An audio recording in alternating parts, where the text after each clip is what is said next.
I'm the sponsored partnership associate at WiSys.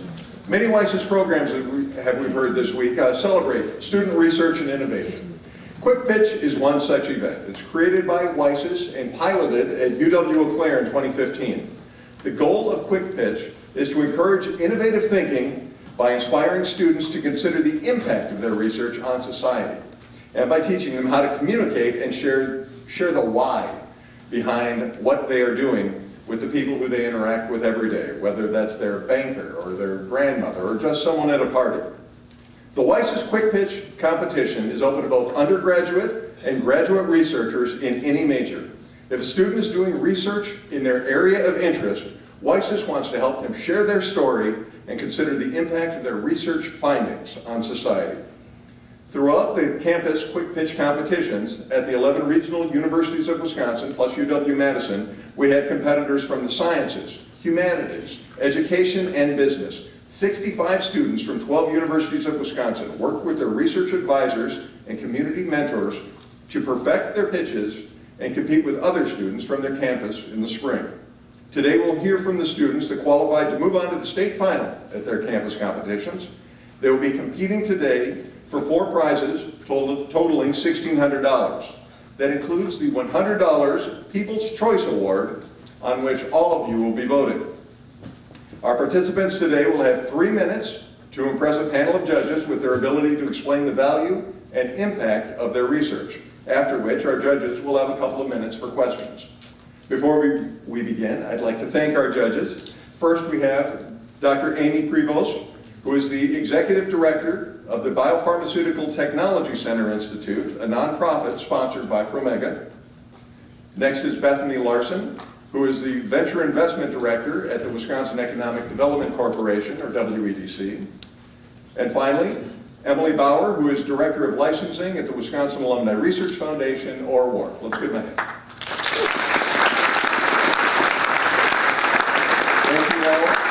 Thank you all for taking the time out of your busy schedules to be here with us today. My colleague Sadie Euling and I will help keep everyone on track by keeping time and introducing the competitors and the topics of research. And with that, I think we can get started.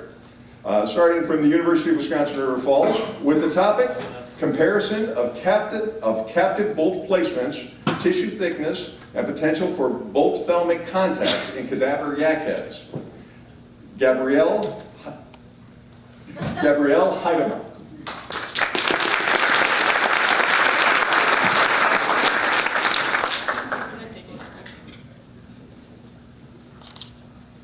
Did you know that there is only one scientific study published to guide effective stunning in yaks?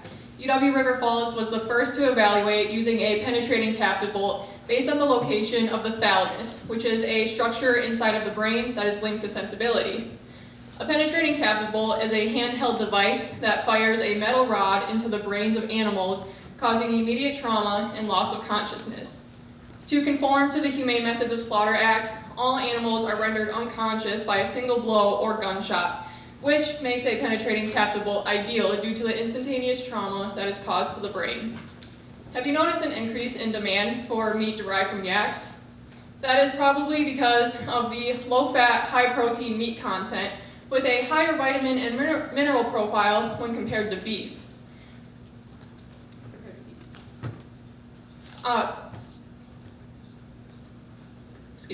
When compared to beef.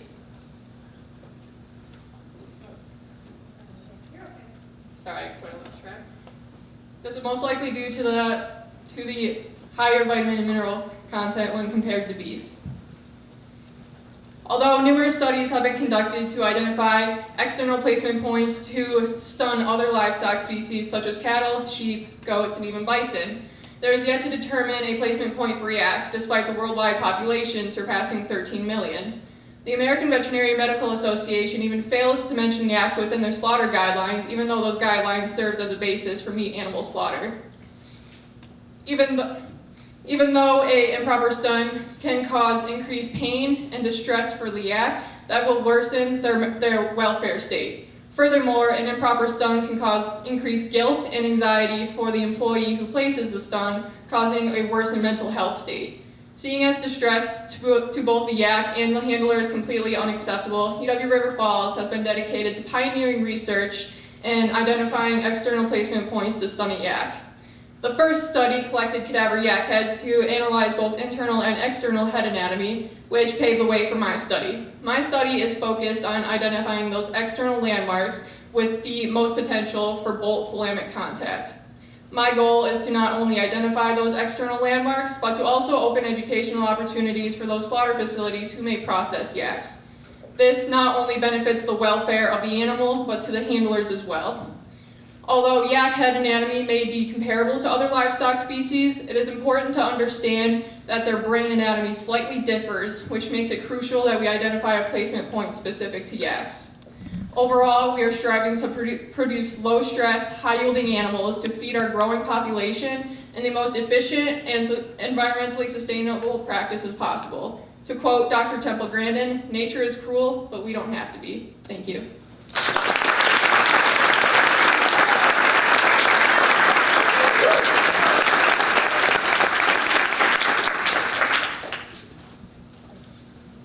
Thank you so much for your presentation. My question is, what inspired you to pursue this topic? Absolutely. So I was raised on a meat sheep farm, actually. So I went to UW River Falls with the intention to be a large animal vet. That did not exactly work out. So I had a meeting with my advisor, and he pointed me towards the Humane Handling Institute on campus. And what they do is essentially teach slaughter personnel how to stun. And the more I got into it, the more I realized, I'm like, man, although I can't help animals through the veterinary aspect, I can help them through the welfare aspect and end of life.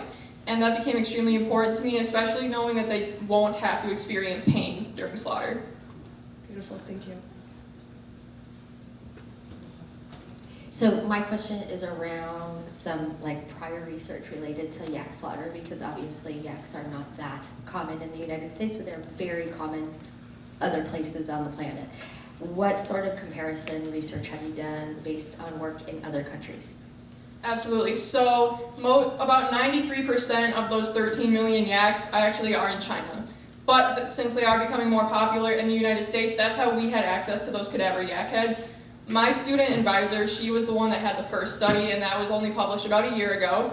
She was the one that was able to collect those yak heads. We took all of our pictures, and after that, that's how we were able to stem from her study to my study, and hopefully future studies as well. But the important thing was collecting the original 30 cadaver yak heads, and now we are able to move on. Hopefully, the goal is to move on to different ages and sexes in yaks as well, as we only analyze male yaks, but that is the goal moving forward, especially as the demand continues to grow. Thank you. Thank you.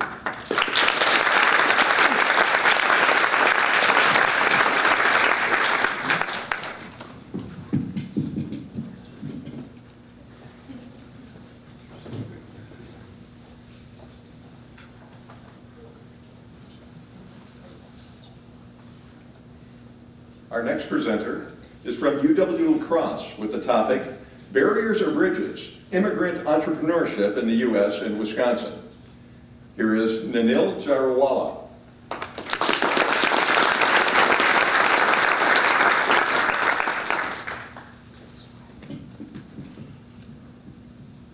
All right, I'm ready when you guys are. Cool. So immigrant entrepreneurs are a powerful engine of economic growth. Despite representing only 13% of total US population, the total new businesses formed at 28%. But in Wisconsin, the full potential remains untapped. My name is Naina Mukesh Jariwala. I'm a senior from University of Wisconsin-La Crosse, and my research focuses on structural, financial, and psychological barriers faced by immigrant entrepreneurs with an emphasis in the Midwest. Next up, the survey and the interviews that we conducted revealed two core concepts: cognitive dissonance and name-based bias based on existing stereotypes, a new founding. So, a name just based on, let's just say, Secure Pay India and Whitestone Capital, which one would you choose for your credit card and sensitive information? And 89% consumers went with Whitestone Capital. What does this say? A name-based bias in action. The name just came into action based on an existing stereotype, representative heuristic.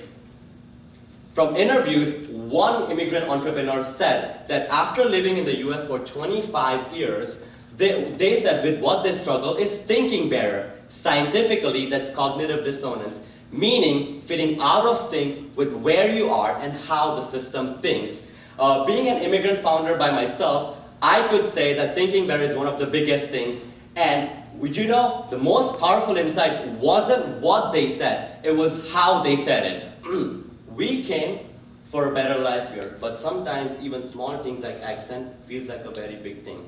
You might have noticed a slight change in my accent. Thanks to my friends, I was able to blend and adapt in, but many don't get the chance to. And even everyday consumer makes snap and biased judgments based on representative heuristic and names. For example, Miller Market was preferred over Tao Brothers for clearer and loyalty programs.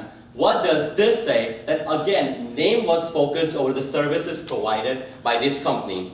So, in Illinois, 13% increase in business ownership was found based on immigrant-led initiative focused. If similar things are mirrored here in Wisconsin, could add $30 million in economic activity with 1,000 microloans given.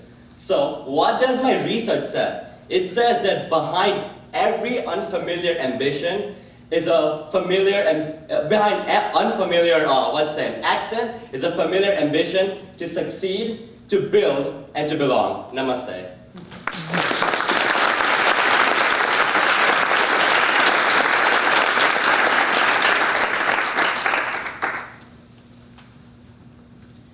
Thank you. I enjoyed your presentation.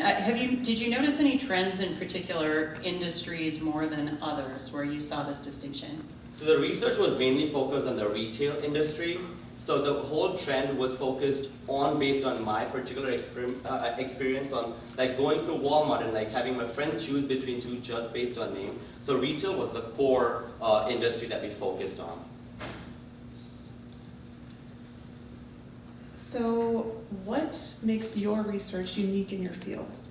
Yes, so a previous research by Daniel Kahneman and Amos Tversky, based on their book Thinking Fast and Slow, is very much based on unconscious biases. My research developed name-based bias, which is a new finding in the behavioral economics field, which wasn't surveyed before.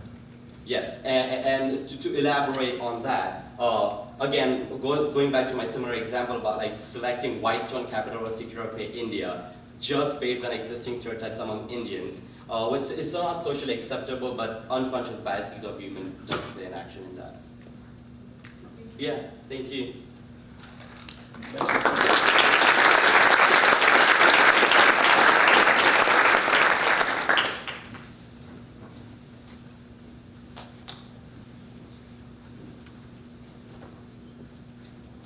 Our next presenters are from UW Parkside with the topic, Development of Next Generation Superconducting Electronic Devices. Here are Riley Tucker and Stephen Jovanovic.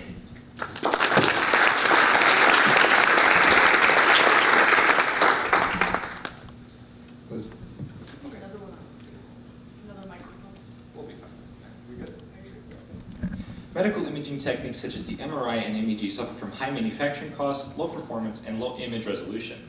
Quantum computers have similar limitations, rooted in their limited computing power and costly and complex cryogenic systems.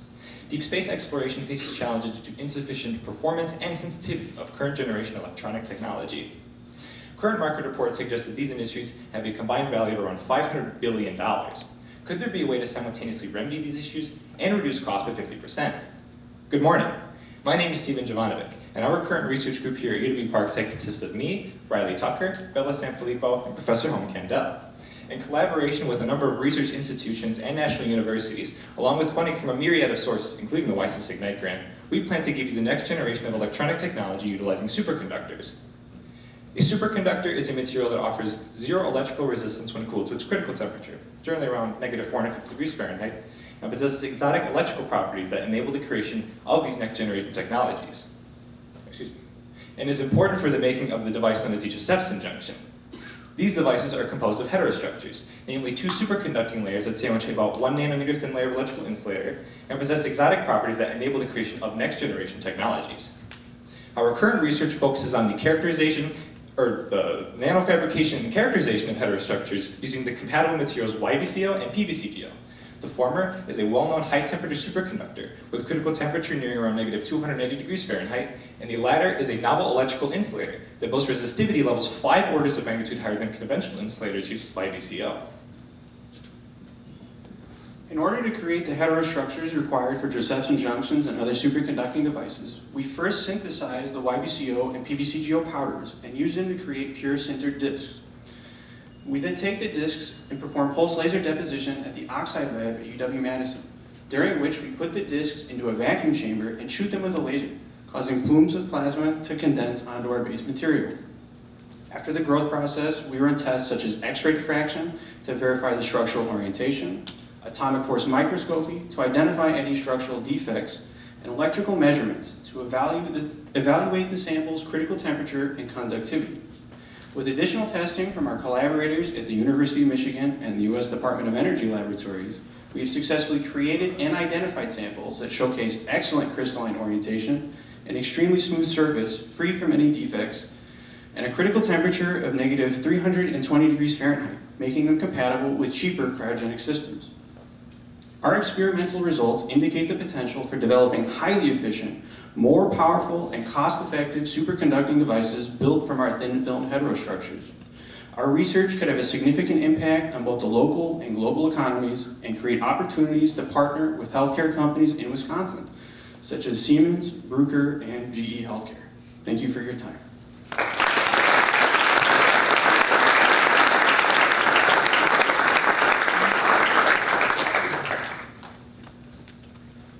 Can you talk a little bit more about the impact of your work? So who benefits most from this research and how?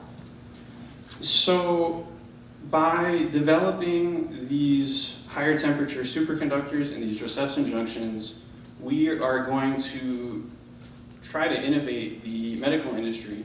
So right now MRI machines use liquid helium-based MRI, and that's very expensive for the hospitals, and then it gets passed on to the consumer. So by improving these MRI machines and making them cheaper, we then can improve the costs for the consumer and these medical industries. But we also have impacts in deep space exploration, 6G communication, and airport security. So there is a wide range of fields that we can provide a substantial renovation to with this technology. Wonderful, thank you. I wanted to build on that question. Have you looked at quantum computing at all? Superconducting qubits, of course, are a hot area, and there are several startups pursuing that track. Is that something you considered? Definitely. The main goal is that we try to make we want to ideally make a potential to make higher temperature superconducting chips. So as he said with the liquid helium, Microsoft made a couple superconducting chips now, and they use niobium, which has a boiling or a critical temperature of around like 4 degrees Kelvin, really, really cold. Ours is a lot higher, which enables the use of liquid nitrogen, which is much cheaper to use than liquid helium. So that's the main increases. It makes it a little more practical, and it makes it a little more cheaper to implement. Great, thank you.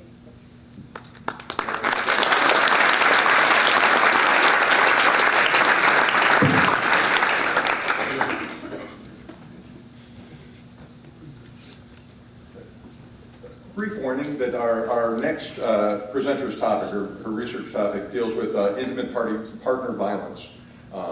If anyone would like to step away, that's fine, but you're going to want to be back 6 minutes later to hear more about microalgae-infused hard candy.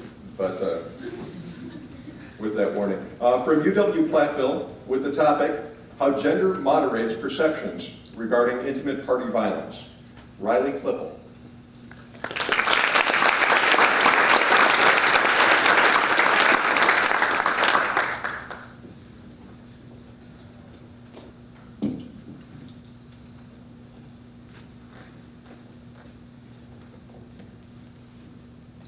One, 2, 3, 4, 5, 6, 7, 8, 9. 9 seconds. That is the average interval in time in which women are beaten and assaulted in the United States. Hello, thank you for being here today. My name is Riley Klippel. My research partner is Mackenzie Kirker, and our study is how gender moderates perceptions regarding intimate partner violence.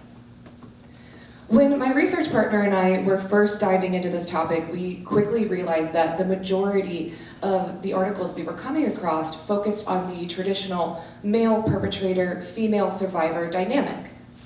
With this in mind, we wanted to test if participants could identify instances of intimate partner violence in heterosexual couples at the same rate as queer couples. The way that we accomplished this was by randomly assigning our participants to one of 4 unique groupings. They either read a short story depicting an incident of intimate partner violence with either male on male crime, male on female, female on female, or female on male violence.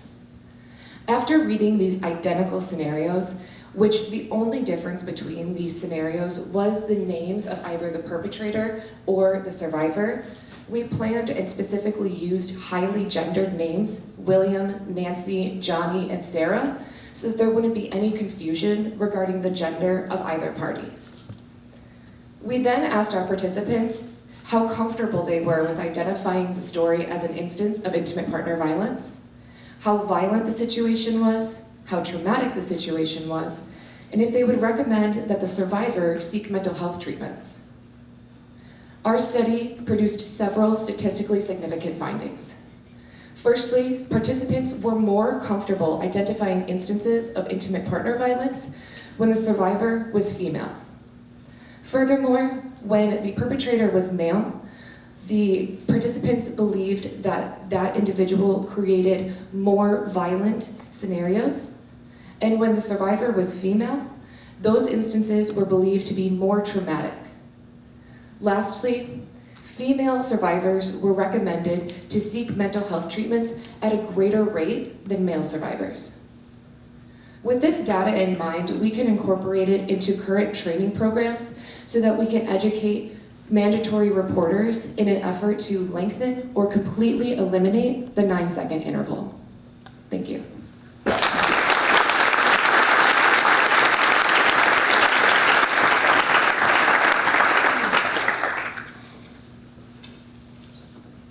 Thank you for your presentation. I think this research was probably really important to a lot of people.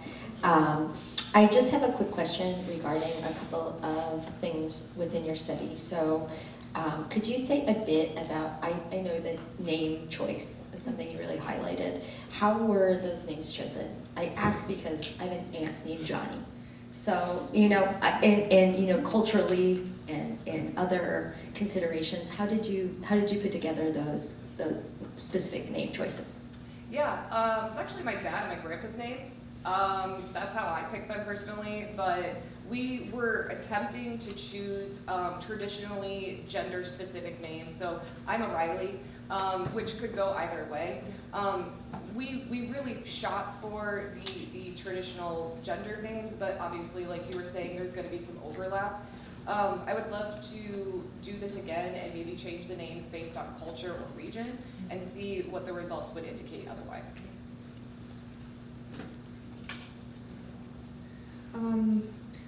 So my question is, how does your work build on or challenge current theories and practices in your field? Yeah, so I'm starting my graduate degree in social work here in the fall, and I think this traditional male perpetrator, female survivor dynamic, it really limits folks' ability to identify, see instances of intimate partner violence. So by creating more diverse training programs, training folks who maybe are law enforcement officers, mandatory reporters, and presenting these more diverse scenarios will hopefully help with the greater identification moving forward. Thank you.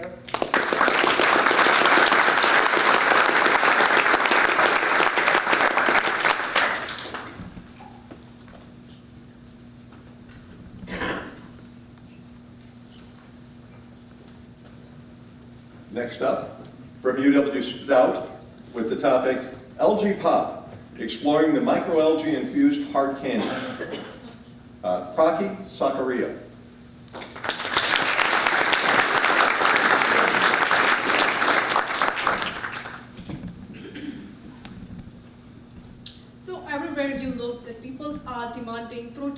whey protein for their hair, skin, their muscles growth, and their energy booster, and all over the health, right? Whenever you visited your nearby grocery store, you can find a bunch of protein products out there. And it's predominantly dominated by the whey protein and soya protein.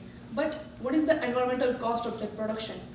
Well, 8,000 liter of water and 100 liter of animal milk required for making 1 kilogram of whey protein. And it's also emitted 1.7 kilogram of carbon dioxide in the environment. In another hand, that 2,000 liter water required for making 1 kilogram of soya protein, and it's required a lot of land, which resulted in a deforestation. But in contrast, spirulina and chlorella microalgae, it's produced 100 times more protein per hectare, it's required 10 times less water, and it's not emitted. It's absorbed the carbon dioxide from the environment. And it's also have all the antioxidants and all 21 essential amino acids which support your immunity and detoxification system of your body. But here is the one twist. What if we could deliver this sustainable, eco-friendly, protein-rich source in a tangy, sweet, and delicious format? So that's where my project is come. So my aim is to make that plant-based protein-rich snacks in the snack format. So I incorporated that spirulina and chlorella microalgae in the hard candy, and that objective is what is the effect on that sensory, that textural, and physiochemical properties. And also in my experiment, I tasted that 5 different samples with the variation of spirulina and chlorella microalgae, and also I added that citric acid and lemon flavor, because there is one minus point in the algae. It's that fishy flavor and that grassy taste. So I added that citric acid to reduce that natural taste, and what I got. So I also tested that moisture content for that shelf life, and also I did the IRB approved sensory analysis on 60 people. So it's about the taste, aroma, and smell, and all the consumer acceptable factors. And then result, that no one is winning, just 50-50% chlorella and spirulina. It's perfectly combined in the definition of the hard candy.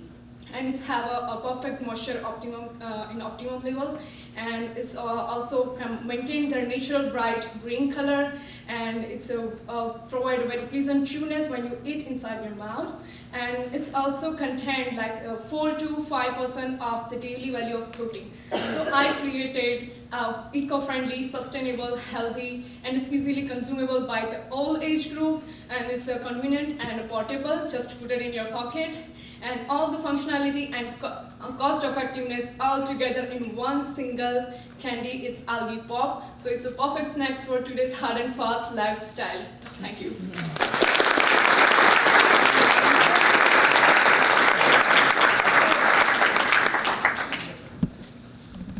So I love this idea. I guess my question is, what is your kind of long-term vision for this research? Have you thought about spinning it off into a company? Yes. For long term, right now I did in a very lab scale base. It's just class project. So in the future, I want to work on a zero sugar candy product with stevia and monk fruit for that diabetic person. And also I want to try with some other fruit flavors like strawberry, cranberry, mango, and pineapples, and incorporate it. And also I also want to work more on that, increase that protein content of that candy, because right now it's only 4 to 5% of daily value. Wonderful, thank you. Thank you. Thank you, very interesting work. I'm wondering about the source of the material, where you got the plants, and then a 2-part question. If this were to be produced at scale, where would your starting material come from? Could it be harvested from the wild, or would it need to be in a controlled environment? Can you repeat your question again? Sure. Where did the starting material come from? This material is come from that pond. There is one separate pond for the production. It's a single pond, and they harvested in the same pond. So that's why I said in my speech it's required very less land compared to soya protein. Yeah. Mm-hmm. So, but in this research I purchased it online. It's a ready-made powder, spirulina and chlorella. Yeah. But there is a separate market of that. Okay, great. Thank you. Thank you so much. Yeah.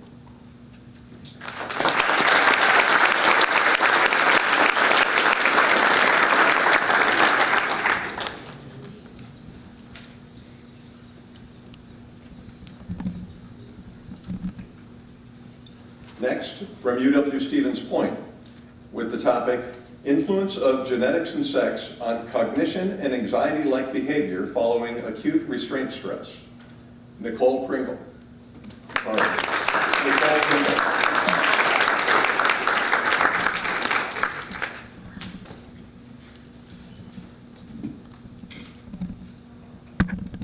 Is this on? Okay. Hello everyone, my name is Nicole Pingle and I am studying psychology, sociology, and neuroscience and behavior at UWSP, where I work as a research assistant in Dr. Sean Winnie-Lieber's lab, where we focus on the role that genetics plays in various behavioral outcomes.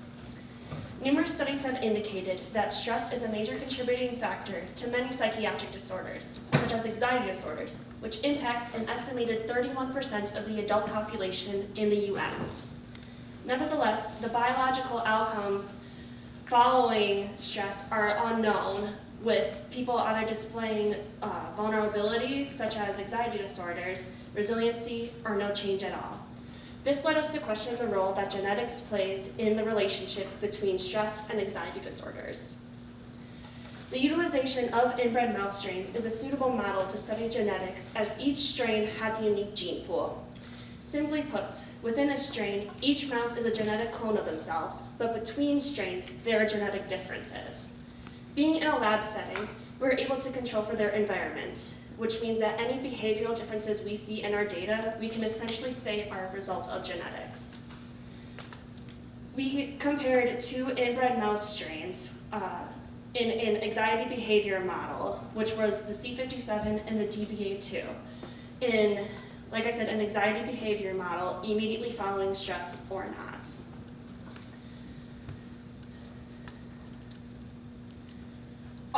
With our results, we were able to show that only male mice in gene pool A displayed significantly higher levels of anxiety behavior, whereas mice in gene pool B did not.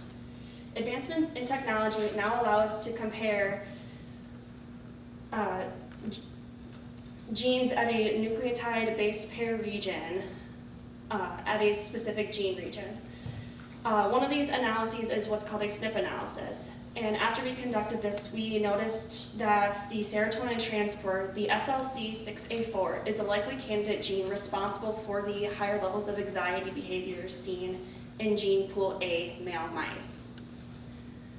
With our results, we can confidently say that our study models anxiety behavior following stress, with gene pool A male mice specifically showing vulnerability effects, which mimics anxiety disorders.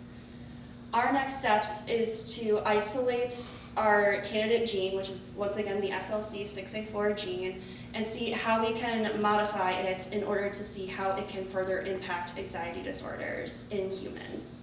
Thank you.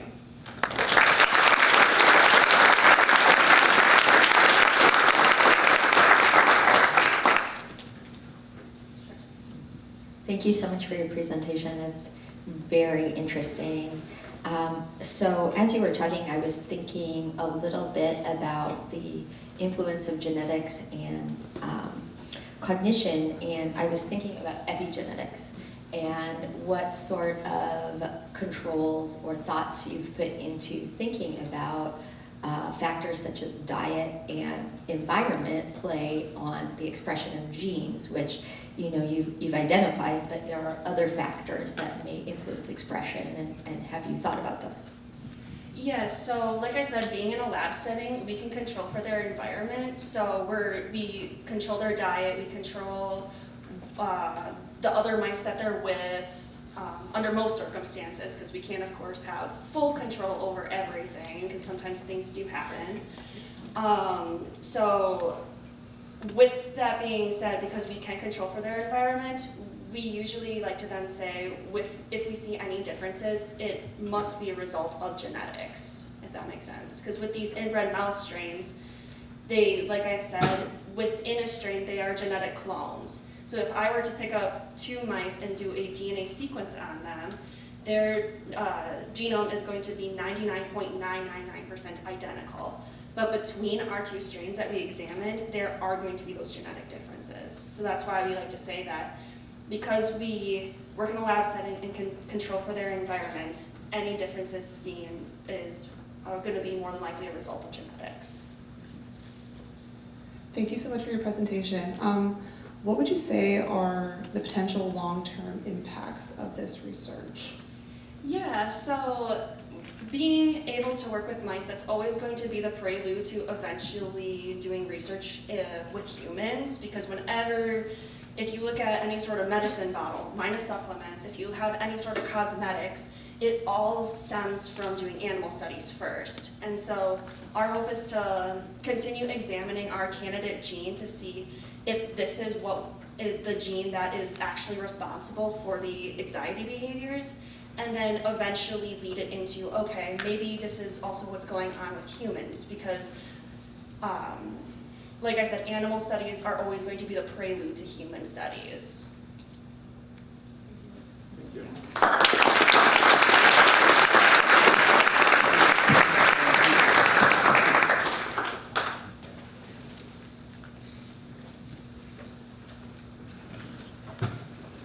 Next up, from UW Superior, with the topic, Characterization of Particles from HEPA Filter from the International Space Station. Here is Panika Bandari.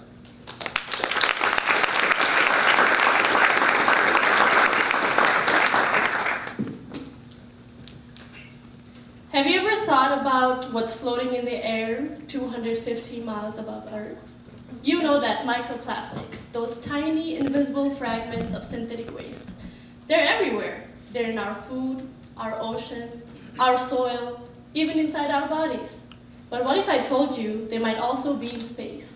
Hi, I'm Panika Bandari, a fourth-year undergraduate student at UW Superior, and this summer I'm leading a research project with Dr. Lorena Rios that asks a bold and important question. Are microplastics contaminating the International Space Station? The ISS is one of the most advanced and protected environments humanity has ever built. It's constantly monitored, carefully engineered, and physically separated from Earth's atmosphere. And if microplastics are present even there, it means that our contamination footprint isn't just global anymore. It's orbital, and that's a serious problem, because space isn't just for astronauts anymore. We're entering a new era of commercial spaceflight, long-term missions to the moon and Mars, and even talks about permanent human habitats of Earth. But here's the thing, we're bringing our pollution with us. And the worst part, we don't fully understand how microplastics behave in microgravity, how they move, where they settle, or what they do to human health in a confined, recirculated air system. And that's when my project comes in.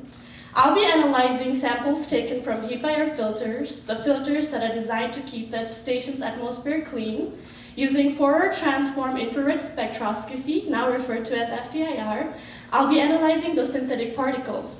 FTIR works by shining infrared light into the samples and measuring how the molecules observe light at different wavelengths. Since each plastic has a unique fingerprint, this research will help us understand the extent of the contamination and the sources of the contamination. My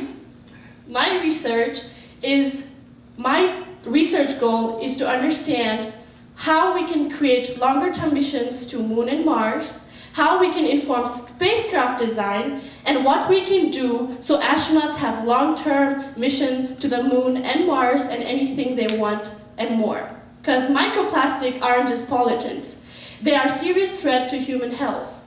In Earth, it is known to have affecting inflammatory system and other respiratory system. In space, it might be even greater. We just need more research.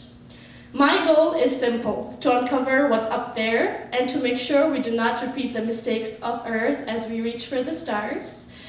If we stop the problem now, I think we can stop this problem before it becomes another crisis. I'm passionate about space and I'm passionate about science, and I think we owe it to ourselves and to everybody else to explore responsibly. Thank you.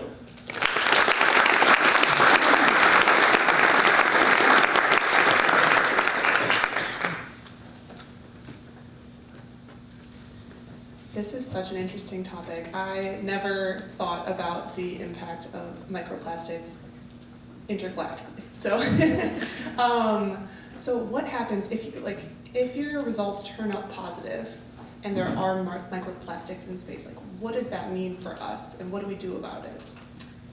Quick note, I've already found microplastic in space this summer. That's what my research is, and the main source of microplastics are usually astronauts' gear and stuff like that. And since we've already found microplastic, I think the next question we also ask is how we can stop that. So maybe changing air filtration system. The system that we use ourselves, the HEPA air filters, are the ones that actually puts the microplastic. So I think next thing would be, it's a very wide area of research, so I would say next research would be how we can stop those contamination before it becomes a crisis like it is on Earth. Yes. Thank you. Yeah.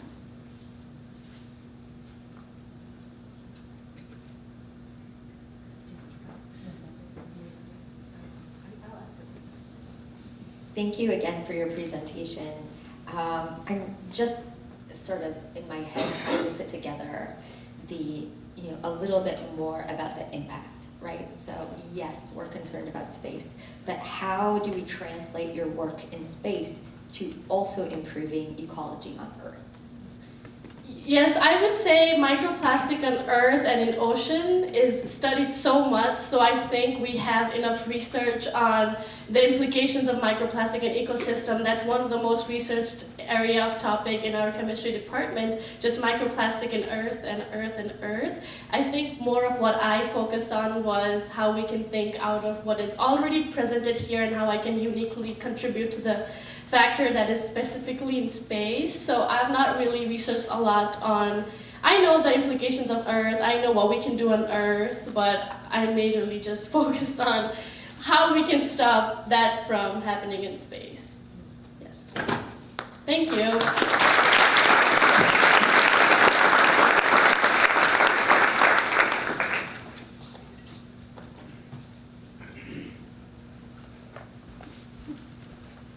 And now from UW-Whitewater, with the topic laryngeal height and laryngeal aperture as a signature of classical singing and contemporary singing.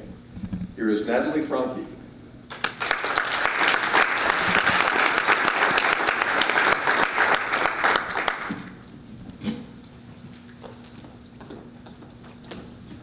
Hi everyone. I'd like to start my pitch today with a little exercise. So I'm going to have everyone take their hand and place it on the notch on your neck that you may know as the Adam's apple or voice box, but for today's pitch I will be calling it larynx. It's a medical term. So I want you to follow the movement and repeat after me. First I will have you yawn. Next I will have you swallow. And finally, turn to your neighbor and say, best pitch ever. Thank you so much. My name is Natalie Franke and I am a senior at UW-Whitewater studying speech-language pathology. My research, mentored by Dr. Michael Hammer, focuses on examining the height, position, and movement of the larynx during vocal production in different styles and techniques. With this research, my mission is to make music safer for all musicians, maximize efficiency, and minimize damage. To conduct this research, we used a laryngoscopy, which is a small camera inserted in the nose, going down the nasal cavity and giving us a head-on view at the larynx. With this scope inserted, we ask our participants to sing different songs in various styles and techniques, specifically classical and contemporary. With this, we were able to look for any signs of damage or strain during these songs. We also mapped the front of the neck to see if there was any pattern we could pick up on for musicians at home to sit in front of a mirror with their hand on their neck and understand what could be going on inside. This research is so important because unlike any other profession, musicians, vocalists, and vocal teachers cannot just look at the muscle that they use and know what's going on. And that access to scopes that we have in the lab is not accessible to really most musicians. So I want to create some research that people can learn more of the anatomy they use and have a guide for if they're feeling pain or discomfort to know what's going on. I presented this research this summer in Frankfurt, Germany at multiple music conservatories, and we got really amazing reviews there that this would be great to keep going and they'd be very interested in seeing this study because of that lack of access to this scope and technology. I will also be presenting this research at the American Speech Hearing Association annual convention in Washington, D.C. this fall. I really want to continue this research and make singing safer and more accessible for all musicians. I really hope you enjoyed my pitch and were able to learn the importance of safe singing and vocal preservation. Thank you.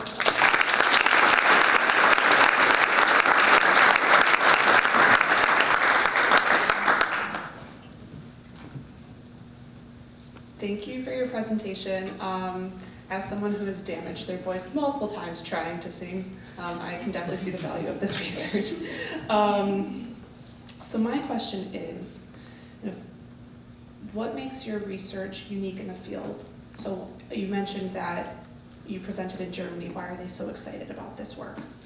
So one very big reason that it was well received in Germany was because a lot of the ethical principles that they follow in Germany limit any scoping that is considered invasive, so nose or even mouth scoping, which we have, is completely non-possible. So anything like that, they're not allowed to do that. And for musicians around here, it is hundreds of dollars to go meet with a specialist to get scoped. It can be 5 to 6 hours away, and it can be months and months on a waiting list. And so it really just is not accessible to musicians, but it is such a vital tool that they use every single day, and one misuse could put them out for weeks on vocal rest and lose out on money and experience that they should be getting.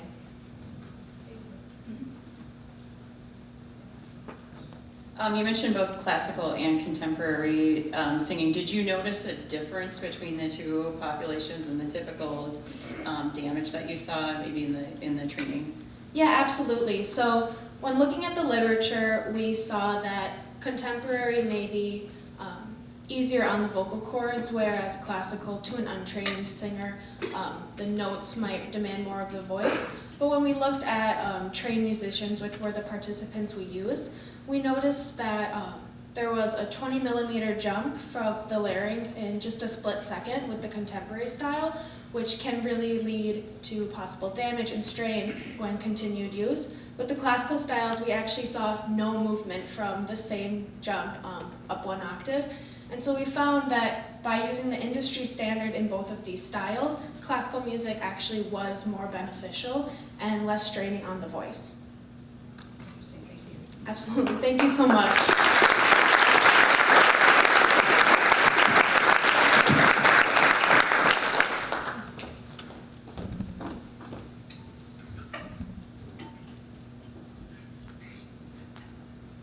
Next up, from UW Oshkosh, with the topic, Noise Still, here is Shane Kinson.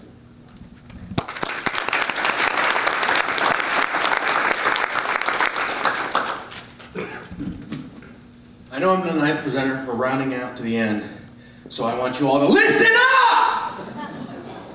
Because how you feel right now, overwhelmed with sound, maybe needing to cover your ears, that is how millions of Americans feel every day when they walk into what you or I might consider a focused lecture or a quiet office space. For people with these conditions, sounds like buzzing fluorescent lights, humming vending machines, even a coworker breathing too loud can spell a fight or flight reaction, causing them to panic, losing their focus, losing their cool, and even losing their jobs. As a result, 60 to 80% of people with these conditions are unemployed, in whole or in part, due to their overstimulation caused by their auditory processing disorder. That is over half of all unemployed people in America. So with millions of unemployed people and hundreds of billions of dollars in untapped labor revenue, why aren't businesses leaping at the opportunity to hire these people? Well, our solutions are quite primitive. As of right now, instead of individualized or customizable solutions, businesses opt to renovate, revamp, or even lease entirely separate office spaces in order to accommodate just a handful of people with these disorders. So not only are businesses spending hundreds of thousands of dollars to potentially hire people with these conditions, they're also ostracizing and exiling them from their peers by denying them collaboration and integration. So what's the solution? Well, of course, you could go into work with a pair of noise-canceling headphones, but then it's great at blocking overstimulation, but it blocks out everything. If you go into a lecture hall like this one with a professor talking at you, how are you going to be able to hear him lecture? How are you going to be able to hear your boss talk if your headphones are shutting everything out? The solution is NoiseStill. NoiseStill is a pair of innovative headphones I have designed to foster communication and reduce overstimulation in people with auditory processing disorders. Instead of the crude binary of total sonic isolation and overexposure/overstimulation provided by standard noise-canceling headphones, NoiseStill uses ambient noise occlusion, directional sound pickup, and added hardware to make sure that you are able to select what you'd like to hear and what you wouldn't. This means that you can block out scrawling pencils, buzzing fluorescent lights, or even me yelling really loud at the beginning of this presentation, making sure that you are able to maintain a completely stable sonic environment. This is absolutely massive for people with auditory processing disorders, and it reduces their overstimulation by up to 800%. For too long have we had sensory shopping hours at Walmart, and businesses still dumping tens of thousands into a sensory room or two, which is great, but it's inefficient. For too long, we have been focusing on keeping people with these auditory processing disorders, like autism spectrum disorder, ADHD, and misophonia, safe from sound, when really we need to keep them safe in sound. Thank you.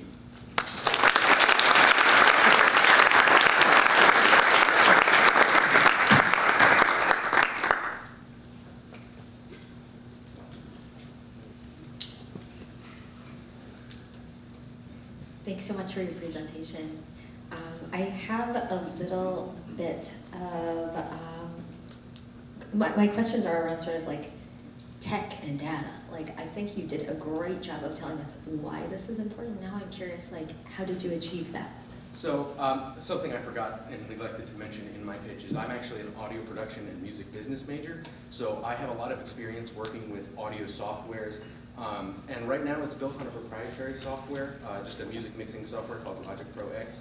But it's a bunch of audio processing signals in chain to process and produce the intended result. We even had a few people in here, I can't really see anyone, who tested it yesterday. And when we were over at the student innovation showcase, there were all those people with the posters behind them, and they were only able to hear me talk.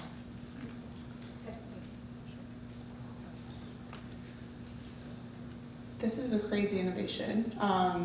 It seems like it could be hugely impactful, so thank you for the work that you're doing. What's next? So what's next is, first off, moving it off of a proprietary software. That is the biggest hurdle right now because we cannot distribute it at scale, having everyone purchase $200 licenses to Logic Pro X and put it together in some rinky-dink way. Mm-hmm. So really, it's finding someone who probably knows software to partner with in order to be able to turn these well-known audio processing signals into a proprietary software on my own that I can adjust and send out at scale. Wonderful. Well, when you turn this into a company, come find me. Thank you.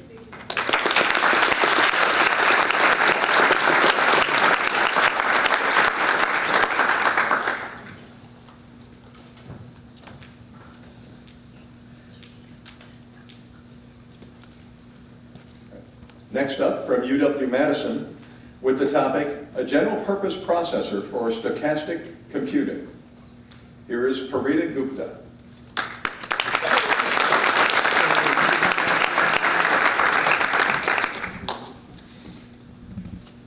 Hey, let's start with a show of hands. If I was giving out earphones that could translate any language in real time, how many of you would take some? Right? Now what if I told you that actually these earphones are the size of baseballs? How many of you would still take some? I don't know how you're fitting those in your ear, but they won't fit in mine. Hi, I'm Pariti Gupta, and today I'll walk you through how you can shrink these baseballs into the size of earphones using my research titled Stochastic Processing Unit. Now, AI translation earphones that can fit in your ear are a reality, and you can buy them off Amazon. But the thing is, they only capture your conversation. The actual translation is done either on your phone or on the cloud, and then the translated conversation is sent back to the earphones. This round-trip delay can lead to awkward and stilted conversations, plus in most cases you need a Wi-Fi connection. Now, the obvious solution is just to do the translation on the earphones themselves, right? But it's not as easy as it sounds. AI translation earphones, like your phone or your laptop, work on binary computing. where the compute is done on the whole data at once. It's very fast, but it's bulky and very power consuming. Let's take the example of a professor, for example, and no offense, professors, but since you know so much, sometimes your explanations are a little convoluted, filled with jargon, hard for students to understand. A student, on the other hand, who's just learned the topic, gets straight to the point using simple terms. In this case, the student is stochastic processing. Stochastic processing is a paradigm of computing where you do the compute bit by bit. Since it makes it simpler, it's not only 1,000 times smaller than binary, but also 1,000 times more efficient. Sounds great, right? But here's the catch. All research in stochastic processing right now is application specific, which means that each stochastic device can only do the one thing it's made for and nothing else. Since these devices take about 2 to 3 years to make, it's neither scalable nor commercializable. My research hopes to change that. I'm working on a general purpose stochastic processing unit, which so that anyone can pick it off a shelf and program it like you do with your laptop right now, but with all the benefits of stochastic. And if we get this right, it's not just about AI translation earphones, but it's about smart implantable medical devices, smaller Fitbits, better agriculture sensors. The possibilities are endless. My hope is to bring powerful compute to where no computer has been before. Thank you.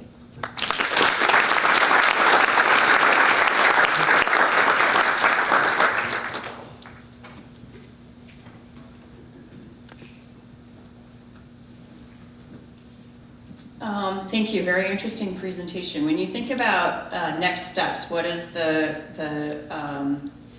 single greatest obstacle that you want to address? So right now, this research is more of a proof of concept, and there's a lot of things which they're working, but they could be much better. So the main obstacle would be to convert a lot of the things that we're still doing in binary into stochastic. Yeah, thank you so much. This topic is one that I'm almost completely unfamiliar with. And so when you talk about binary versus stochastic in our current everyday lives, what are some examples of some of our technology that is an example of each? Well, binary is almost is every computer right now, but there is no, I don't think anyone will have seen stochastic because it's more research right now, since it's like the research on it is very new. So yeah, I don't think there will be any commercial example of this. Yeah. Thank you.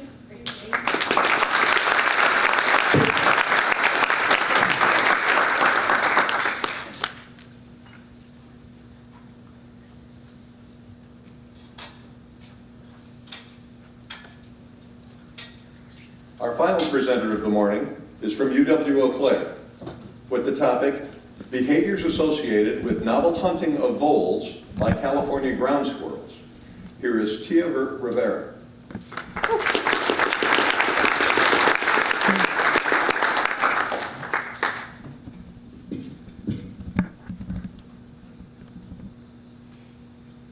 I want you to imagine a squirrel. Now I'm sure many of you have this idea of a squirrel that's running around the park and eating nuts and seeds. But let me change that for you, because in the summer of 2024, our research team, Team Squirrel, found for the first time ever the California ground squirrel hunting, killing, and eating the California vole. Now this, of course, sparked many interests in the different research that we have done. And my research focuses on the specific behaviors associated with these hunts. Now there are two types of predators. One where they sit and wait, kind of like what a lion would do, and then another that is an opportunistic hunter that will see a prey and then start hunting. We already know that California ground squirrels are opportunistic feeders, meaning they'll eat whatever they can find, primarily nuts and seeds. So using this information, we believe that the California ground squirrels will exhibit more opportunistic hunting behaviors.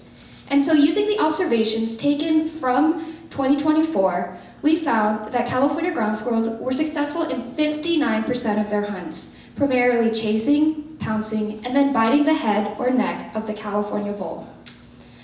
Now you may be wondering, why are these squirrels becoming carnivorous? Did they do this to you? No.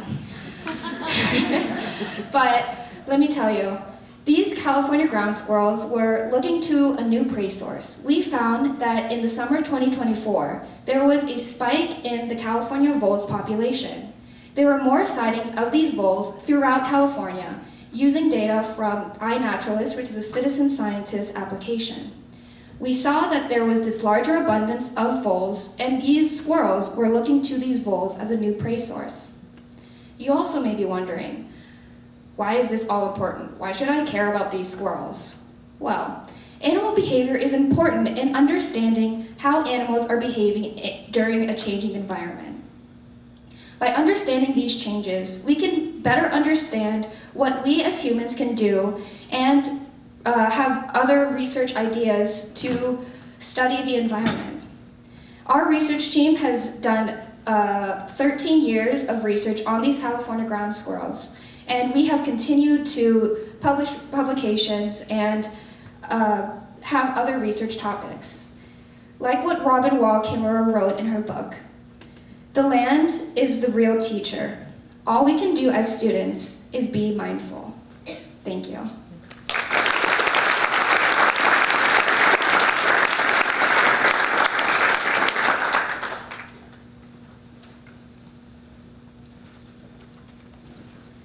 This is really interesting and not something I would have thought of previously, so thank you so much for your presentation. Of course.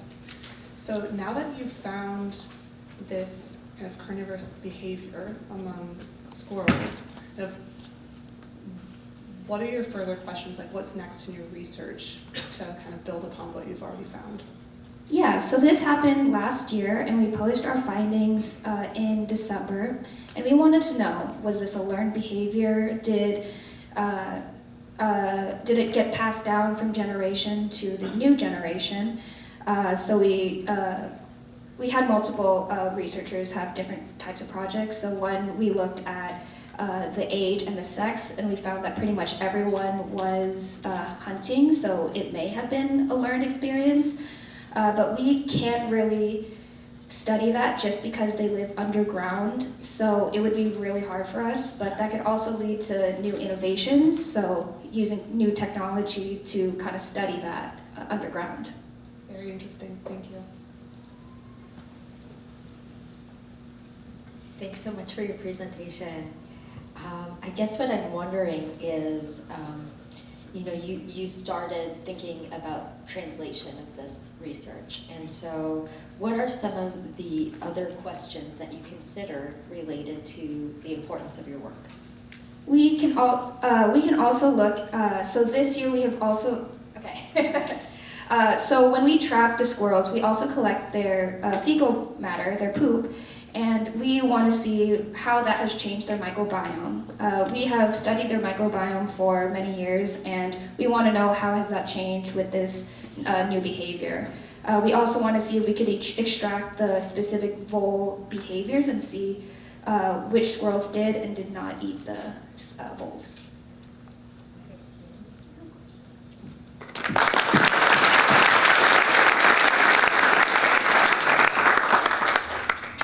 Wasn't that great? Let's give a big round of applause to all of you.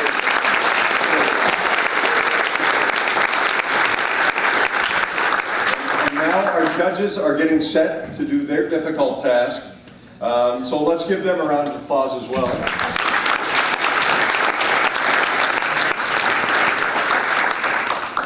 And I mentioned earlier that everyone in the room is also a judge because we've got the People's Choice Award. So what I'd like you to do is grab your phone. Oh, I need a better angle.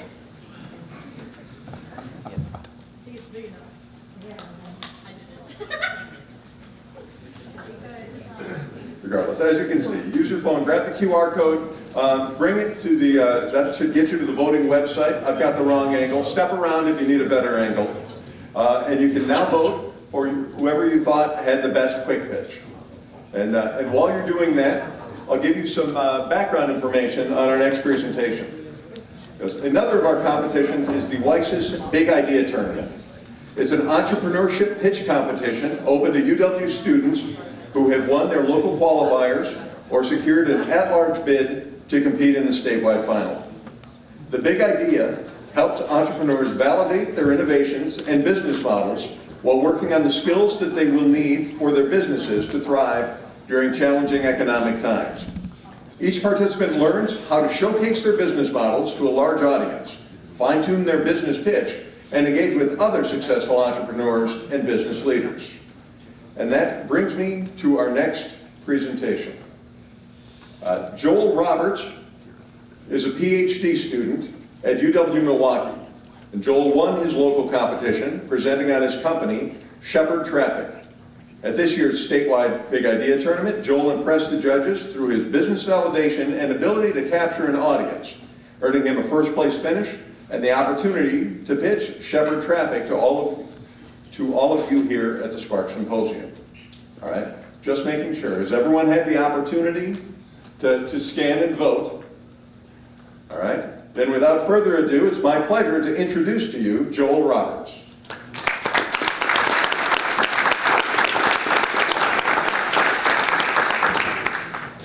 Thank you very much. I'm going to walk across the stage now.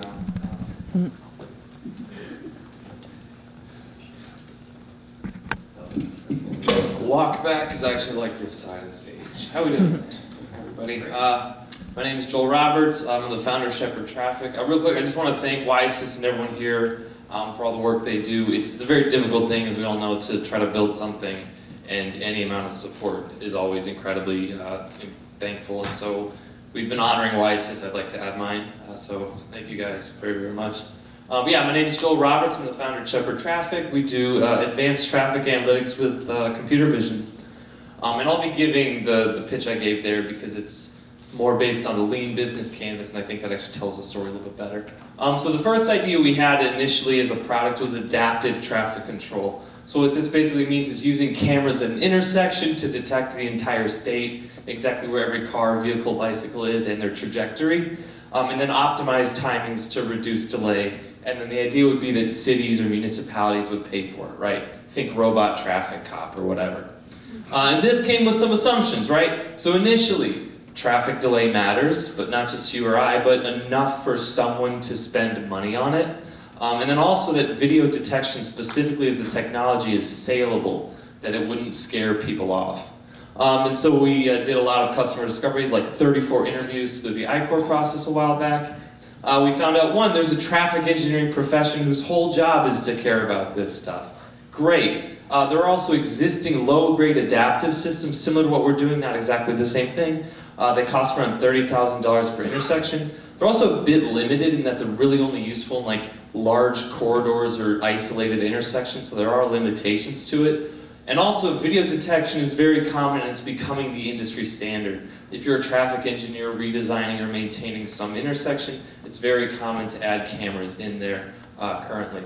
So that led to our first pivot. Instead of going just adaptive traffic control, going to real-time traffic analytics software. We'd be able to use existing video cameras, we don't have to supply our own, to build that data. It would be an easier product to build and sell with the exact same technical hurdles, except we don't have to go into a traffic control box and change lights, right? This led to its own set of assumptions. Like one, engineers need a lot of analytics and data, that they don't just care about changing lights, they care about getting information. Two, existing vision technology is really, really good, and we can just basically plug and play. We don't have to reinvent the wheel. And then three, video is already used. If people aren't using video to get analytics, it's going to be a bit hard to start that from scratch. So we developed a minimum viable product in a demo, did a lot more of customer discovery. We learned a couple things. One, data is always necessary. If you want to retime anything, redevelop anything, if you want to even open a Starbucks, you're going to need to get things like traffic counts specifically. That's very foundational. Speed studies, if you want to figure out what the speed limit on a highway needs to be, you need to do that to get your speed distribution. Highways specifically need classification, which is like cars versus trucks, what percentage is heavy axle trucks. Also, that's really important for like concrete or asphalt. Also, data is usually pulled from video. It's very, very common. There's entire consulting firms who, a lot of the work they do is sending out a truck to set up a camera, get video, and then pull data. That actually runs around $22 an hour is the price point that we nailed down. And then also, existing computer vision is not as good as it really needs to be, right? there's a lot of limitations, and we'll get into that too. So we've made a second pivot to just video analytics software. It's the exact same thing, but instead of working on real-time feeds, we can work asynchronously with just video, right? Because real-time analytics is harder to sell, you still need to figure out the computer vision piece. The existing data market is expensive, and the vision models are limited. We can focus on just video, not live feeds, taking away another extra complex hurdle to get to sales. So the current business model we're working on, and by the way, all of these numbers are very much in the air. We're working on that. So we're working on building a process that can do video processing to get count speeds, classifications at about $10 an hour, so cutting the market about in half. Also doing granular data exploration software as a service. I was demoing that a little bit yesterday. That'd run maybe $200 a month per user, selling to consulting firms mostly. And then getting additional data like near-miss analysis, which we've also developed proof of concept for, and that would be around $1,500 to like $3,000 as a current study. That's the comparable industry average. So the current assumptions we're working from is 1, firms actually want better counts and better data. 2, enough to give us information so that we can build some new models. And 3, that computer vision as we have it now is improvable. So currently we're doing a whole lot of vision research to try to build a better detection model. Some of the limitations we've actually found is that the current paradigm of object detection, where you detect every single frame independently and then string it together, that is specifically blind to motion information. Because you don't have any specific motion you can extract from a single frame. It's a still image. That's something we think we can use to improve it. It's very easily extracted. I don't know if you can kind of see it, but there's detection in this top right. There's also motion. We're extracting just moving cars. You can see some little sparks maybe. And if you extract it, you get, I'll explain that later. Yeah. So we're currently building data fusion software to extract motion and use that to enhance the detection we're getting so we can build better data sets, build better models, and improve in this space. So the next step, we're currently working on customer discovery. We're looking for like letters of intent and traffic video donations so that when we have a product ready that we really want to sell, we can get right on it. We're also building new vision models currently, so we'll need inference hardware. We're working with WCTC. They have some new stuff, and we've invested in that as well. We're also looking to begin pilot programs with consulting firms as a design partner once we have a product we're really ready and proud to work on. Thank you.